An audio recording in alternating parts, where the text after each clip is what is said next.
Isa na namang comment tanong sa akin ng isa sa aking mga viewers. Comment tanong ito ni Ma'am Victoria Luyo. Ito ang kanyang tanong, basahin natin. Paano kung napuputol ang karayom, ano po ang dapat ayusin? Kung gusto niyo matuto about basic sewing, yung pananahing pangbahay, pwede rin panghanap buhay, isubscribe niyo ang aking channel, hit the notification bell para updated ka sa susunod ko pang mga video. Don't forget to like, share and comment. Ako inyong tutor from Mandawi City, Cebu. Kumusta mo mga Bisaya? Labi na gyud mga taga Cebu, City of Province, ug sa mga silingan ako dinhi sa Mandawi City. Ma'am Victoria, kung mapuputol ang karayom, ang unang dapat gawin ay ito. Buksan mo ang shuttle case, pero bago pa tayo abot sa shuttle case, kailangan natanggalin muna natin itong needle plate. Pati rin itong slide plate. Ito rin, tanggalin rin natin ito.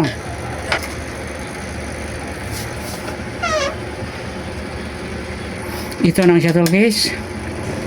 Tanggalin muna natin itong bobbin case.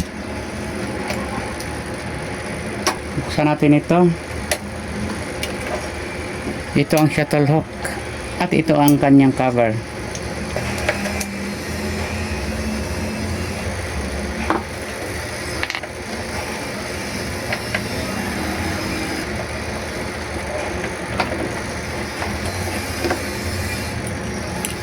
Tingnan mo nito dito, kung wala bang napuputol, wala bang nagluluwag, dito o kaya dito. Kung may napuputol ay palitan mo, kung may nagluluwag ay higpitan mo. Pati rin dito. Dahil minsan, itong piyesa na to ay mapuputol ito dito, kadalasan dito. Minsan rin dito, sa dulo. Sa kabilang dulo rin, minsan rin mapuputol din ito dito. Minsan, dito. Kung sakaling napuputol ito, palitan nyo ng bago. Baka yun lang ang dahilan. Pagkatapos, linisin nyo dito. I-brush ninyo. Yung mga used toothbrush, pwede yun. Pwede rin paintbrush. I-brush nyo dito. At punasan nyo ng mabuti sa likabok. Pagkatapos, lagyan mo ng oil dito. Hindi lang dito, kundi sa lahat ng dapat nalagyan ng oil. May video na ko na ang pamagat. Ano ang tamang paglagay ng oil sa makina. Panoorin mo yon. Kung sakaling walang napuputol, walang nagluluwag, ibalik natin ito.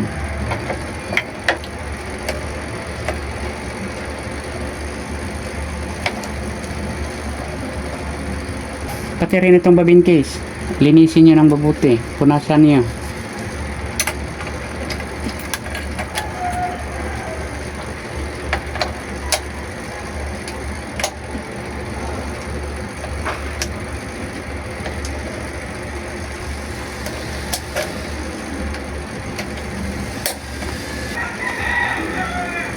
Kabitan mo ng karayom, kabitan mo ng sinole.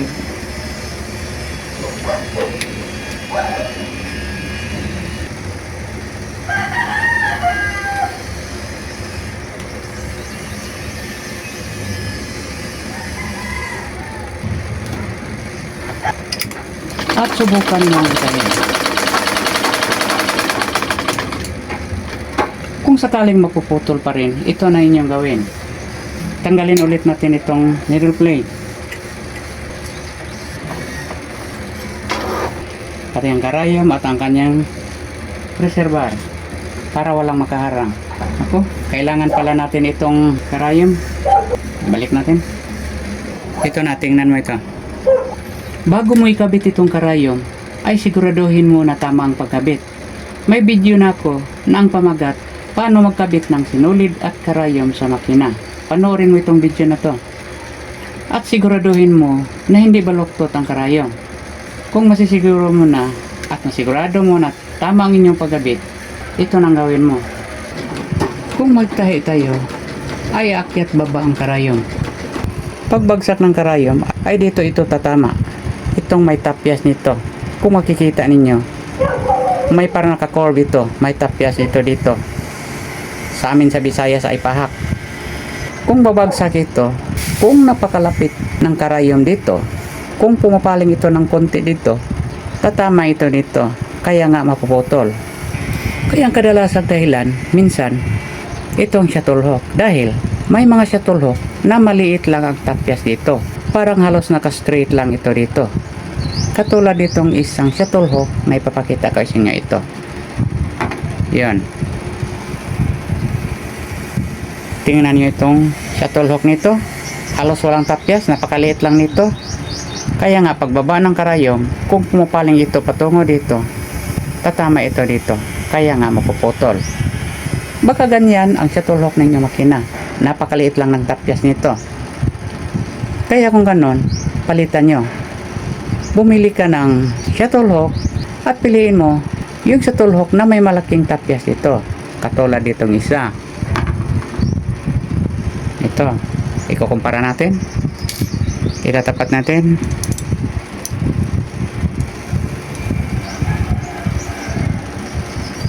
Ito, tingnan mo. Ang isa ay halos walang tapyas. At ang isa, napakalaki ng kanyang tapyas. Kaya nga, itong isa, hindi ko na ginagamit dahil ito ang dahilan. Madaling maputol ang karayom. Kaya nga, pinalitan ko at hindi nito nagamit. Pero kung sakaling malaki ang tapyas ng inyong shuttle hook, pero madaling maputol pa din ang karayom, tumatama ito dito, ang ibig sabihin, maagang bumagsak ang inyong karayom. Napapababa ang kanyang needle bar. Kung tama lang ang pagkabit ng inyong karayom, napapasagad nyo ito pataas, ibig sabihin, ang kanyang needle bar ay ang napapababa. Kaya kailangan itong i-timing ang inyong makina. May video rin ako ng pamagat paano mag-timing ng ordinary sewing machine. Panoorin mo rin itong video na to. Hanapin nyo sa aking mga video. Yun lang ang kadalasan kung mapuputol ang inyong karayom. Maliban na lang kung hindi tama ang inyong pagkabit. Sabi ko na kanina, siguraduhin nyo na tama ang pagkabit, napapasagad mo pataas, at siguraduhin mo rin na hindi baluktot ang inyong karayom. Dahil ang tamang pagbagsak ng karayom ay medyo may maliit na distansya dito. Pagbaba niya, dito siya bababa sa may tapyas. Kung bababa siya dito, yun ang sinabi ko. Napapaaga ang kanyang pagbagsak, ibig sabihin, napapababa ang kanyang needle bar. Kaya, kailangan iangat ito. At sabi ko na kanina rin, matutunan mo ito sa aking video na ang pamagat ay paano mag-timing ng ordinary sewing machine. Yun ang ibig sabihin ng timing.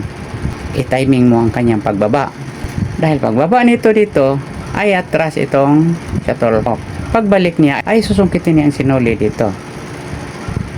Panoorin mo lang itong aking video paano mag-timing ng ordinary sewing machine. Baka malutas niya ang problema ninyong makina. Dahil, hindi naman pangkaraniwan yon na palaging mapuputol ang karayom. Mapuputol lang yon kung tumatama ito sa mga matitigas na pisa sa ilalim. At tumatama rin ito kung hindi tama ang pag-timing ng makina. Yun lang, may sagot ko sa inyo, Ma'am Victoria. Sana'y nakatulong ako sa inyo, Ma'am Victoria. At sana'y malutas mo ang problema ninyo sa inyong makina.